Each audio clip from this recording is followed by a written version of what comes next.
నమస్కారం. చంద్రబాబు నాయుడు గారు అసెంబ్లీ సాక్షిగా రాజశేఖర్ రెడ్డి గారు ఏదో పోలవరం ప్రాజెక్టుకు అన్యాయం చేసినట్లు, రాజశేఖర్ రెడ్డి గారు ఆ తర్వాత ఆయన తనయుడైనటువంటి జగన్మోహన్ రెడ్డి గారు దాన్ని ఏదో నాశనం చేసినట్లుగా మాట్లాడారు. దానికి సాధారణంగా మరి షర్మిలమ్మ గారు రాజశేఖర్ రెడ్డి గారి లెగసీ నాది, నేను రాజశేఖర్ రెడ్డి గారి కన్నబిడ్డను అని చెప్పేటటువంటి ఆవిడ చంద్రబాబు నాయుడు గారు అసెంబ్లీ సాక్షిగా పచ్చి అబద్ధాలు చెప్తా ఉంటే షర్మిల గారికి ఏమీ పట్టలేదండి.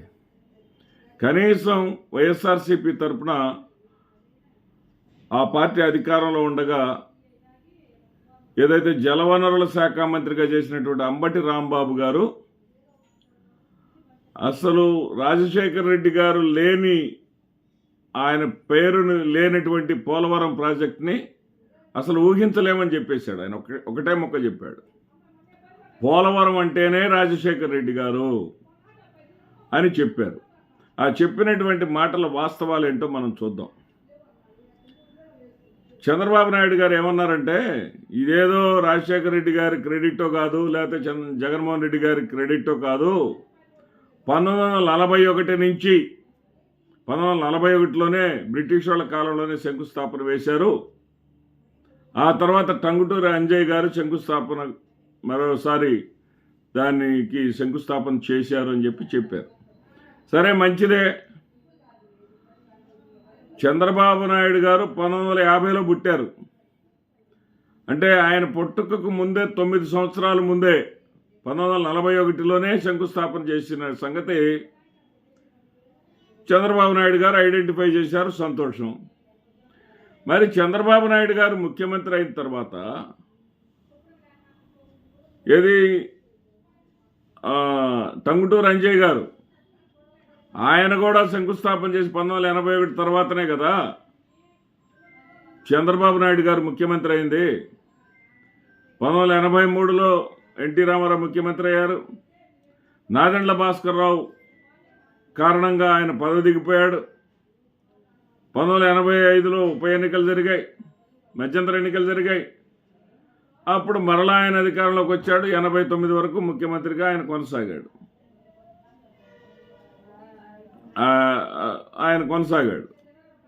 89 తర్వాత వచ్చినటువంటి ముఖ్యమంత్రులు మరి 80కి ముందు 81లో అంజయ్ గారు వేసినటువంటి శంకుస్థాపన గురించి ఎందుకు పనిచేయలేదు వీళ్ళంతా? వాళ్ళల్లో చంద్రబాబు నాయుడు గారు లేరా? ఎన్టీ రామారావుని వెన్నుపోటు పొడిచి ఆయన అధికారం నుంచి దించేసిన తర్వాత చంద్రబాబు నాయుడు గారు కూడా ముఖ్యమంత్రి అయ్యారు కదా. ఆయన ముఖ్యమంత్రి అయిన తర్వాత ఆయన ఏం పట్టించుకున్నాడు? ఈ ప్రాజెక్ట్ని ఏవి నిధులు కేటాయించాడు? 1995లో ఎన్టీ రామారావుని దించేసి ముఖ్యమంత్రి అయ్యారు. ఆ తర్వాత 1999లో జరిగినటువంటి ఎన్నికల్లో ఏదైతే భారతీయ జనతా పార్టీతో పొత్తు పెట్టుకొని మళ్ళీ అధికారంలోకి వచ్చారు. ఆ యొక్క 8.5 సంవత్సరాలు సుదీర్ఘమైనటువంటి కాలంలో 9 ఏళ్ల ముఖ్యమంత్రిని ఆయన చెప్పుకున్నాడు. 8.5 సంవత్సరాలు పైగా పరిపాలించాడు కంటిన్యూస్గా. ఏ రోజైనా సరే పోలవరం ప్రాజెక్టు మీద దృష్టి సారించాడు? ఏ రోజైనా సరే పోలవరం ప్రాజెక్టు నాది, పోలవరం ప్రాజెక్టు రాజశేఖర్ రెడ్డి గారు అది చేశారు ఇది చేశారు అనేటటువంటి హక్కు అతనికి ఉన్నదా? ఆ తర్వాత రాజశేఖర్ రెడ్డి గారు 2004లో ముఖ్యమంత్రి అయ్యారు.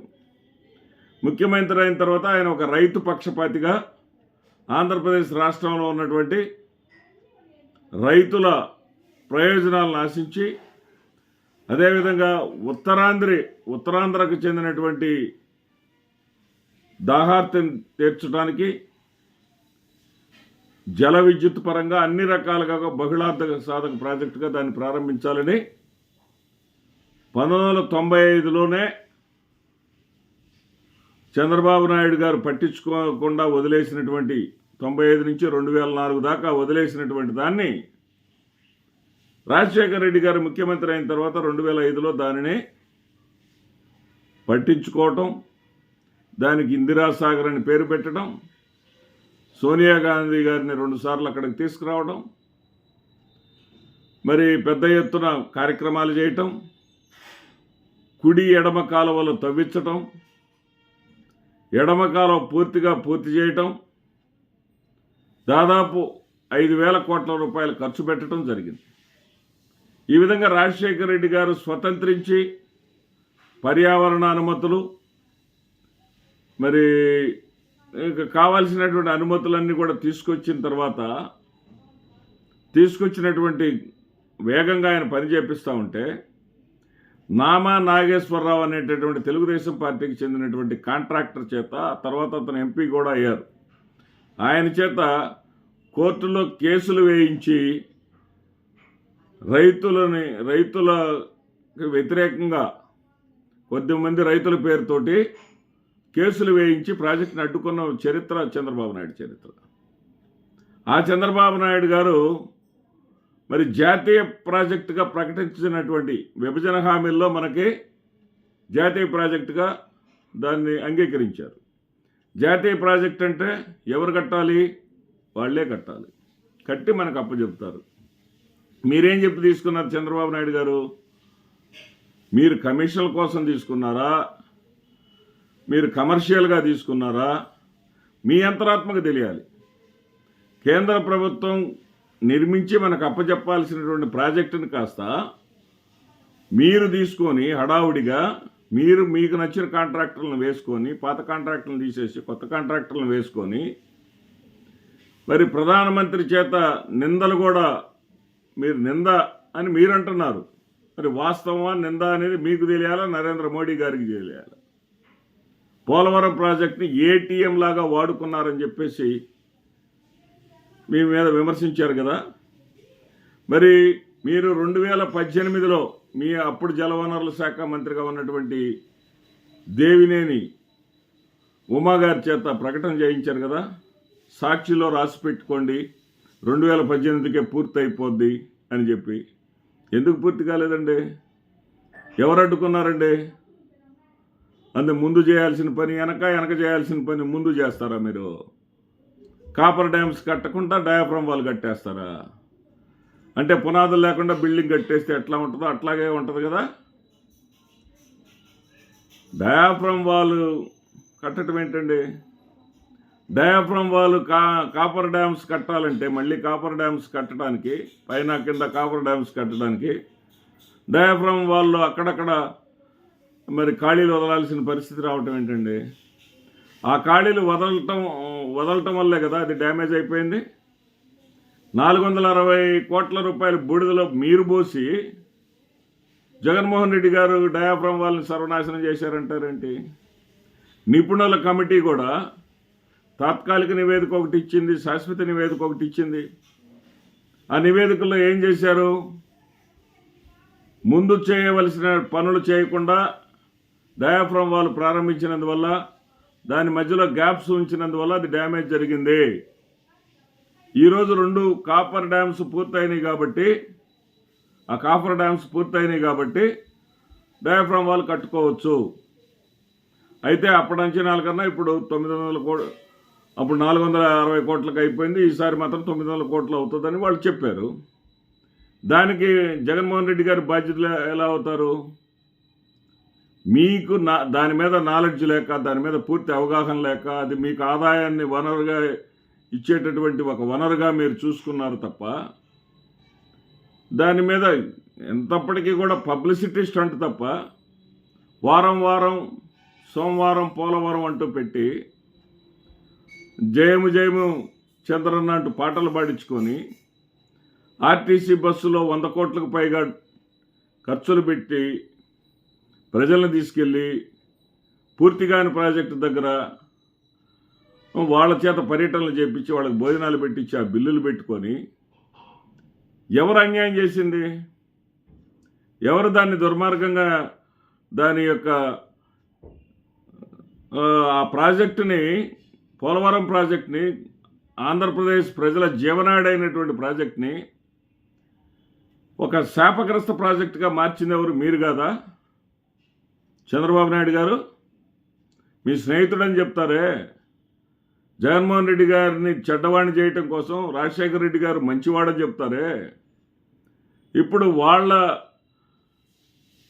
వాళ్ళు మంచి ఆలోచనతో వచ్చినటువంటి ఆ యొక్క ప్రాజెక్ట్ని మీరు 9 ఏళ్ళు సుదీర్ఘంగా ముఖ్యమంత్రిగా చేసిన రోజు ఏ రోజు దాని ముఖం వైపు కూడా చూడనటువంటి ఆ ప్రాజెక్ట్ని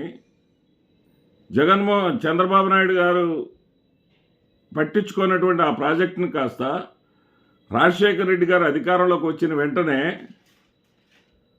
మరి ఆ ప్రాజెక్టు గురించి శ్రీకారం చుట్టేసి 5,000 కోట్ల రూపాయలు ఖర్చు పెట్టినటువంటి వ్యక్తిని ఆయన వల్ల ఆలస్యమైందని చెప్పేసి అనటానికి మీది నోరా లేకపోతే ఉన్న తాటిమట్ట?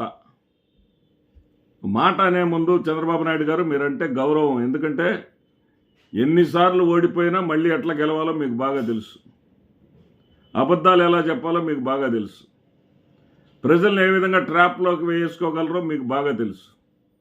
ఇవన్నీ విషయాల్లో మీరు ఎక్స్పర్ట్ అయినటువంటి మీరు కనీసం కొంత సంస్కారం నేర్చుకోండి సార్. ఆయన కోట్ల విజయభాస్కర్ రెడ్డి గారు, ఎన్టీ రామారావు గారు వాడపల్లి మీద ఏది హైదరాబాద్కి దూరాన్ని తగ్గించడానికి చుట్టూ నాగార్జున సాగర్ మీదుగా వెళ్ళేటప్పుడు కర్ణాగూడ గుంటూరు నుంచి వెళ్ళటానికి, అదేవిధంగా విజయవాడ నుంచి వెళ్ళటానికి గుంటూరు నుంచి వెళ్ళే వాళ్ళకి, ముఖ్యంగా మిర్యాలగూడ మీదుగా మిర్యాలగూడ వెళ్ళే వాళ్ళకి సౌకర్యంగా ఉండటం కోసం వాడపల్లి దగ్గర బ్రిడ్జిని కట్టారు. ఆ బ్రిడ్జికి నిధులు సమకూర్చింది, శంకుస్థాపన చేసింది గౌరవ ముఖ్యమంత్రి డాక్టర్ నందమూరి తారక రామారావు గారు, దివంగత ముఖ్యమంత్రి. ఆ బ్రిడ్జి ప్రారంభోత్సవ సమయంలో కోట్ల విజయభాస్కర్ రెడ్డి గారు దివంగత ముఖ్యమంత్రి ఎన్టీ రామారావు గారు ప్రారంభించినటువంటి ప్రాజెక్టుని నా చేతుల మీదుగా ఈరోజు నేను ప్రారంభం చేయటం నా అదృష్టం అని చెప్పి ఆయన చెప్తున్నారు. అలాంటి సంస్కారం ఉండాలి చంద్రబాబు నాయుడు గారు. మీరు పెట్టరు, మీకు చేత కాదు. మీ చరిత్రలో మీకు గుర్తుండిపోయేటటువంటి ఒక పని కూడా, మీరు ఒక ప్రాజెక్టును కూడా నిర్మించడం మీకు చేత కాదు. మీరు గొప్పగా చెప్పుకునేటటువంటి పట్టిసీమ ఎత్తిపోతల ప్రాజెక్టు రాజశేఖర రెడ్డి గారిని తవ్వినటువంటి కాలువల్లో నుంచి ఆ నీళ్లు వదులుతున్నారు, గుర్తు తెచ్చుకోండి ఒకసారి. అలాంటిది చనిపోయాడు స్నేహితుడు అని చెప్పుకుంటారు. ఆయన ఆంధ్రప్రదేశ్ అభ్యున్నతి కోసం కష్టపడినటువంటి వ్యక్తిని కాస్త మీరు దుర్మార్గంగా వ్యాఖ్యలు చేయటం, దానికి అసెంబ్లీ వేదికగా చేసుకోవటం, మరి అన్న మీద ప్రతిదానికి తగుదనమ్మ అంటూ అడ్డుపడేటటువంటి షర్మిలమ్మ, చంద్రబాబు నాయుడు గారికి ప్రతిదానికి సపోర్ట్గా ఉండేటటువంటి షర్మిలమ్మ నోరెత్తకపోవటం, తండ్రి తప్పు చేశాడు, తండ్రి వల్ల పోలవరం నాశనం అయిపోయింది, రాజశేఖర రెడ్డి గారి వల్ల పోలవరం నాశనం అయిపోయిందని చెప్పినా కానీ కిమ్ అనకుండా ఉండటం, షర్మిలమ్మ చంద్రబాబు నాయుడు గారుల మధ్య ఉన్నటువంటి మ్యాచ్ ఫిక్సింగ్ ఏంటనేది ఈ ఆంధ్రప్రదేశ్ రాష్ట్ర ప్రజలకు చాలా స్పష్టంగా అర్థమైపోయింది. నమస్తే.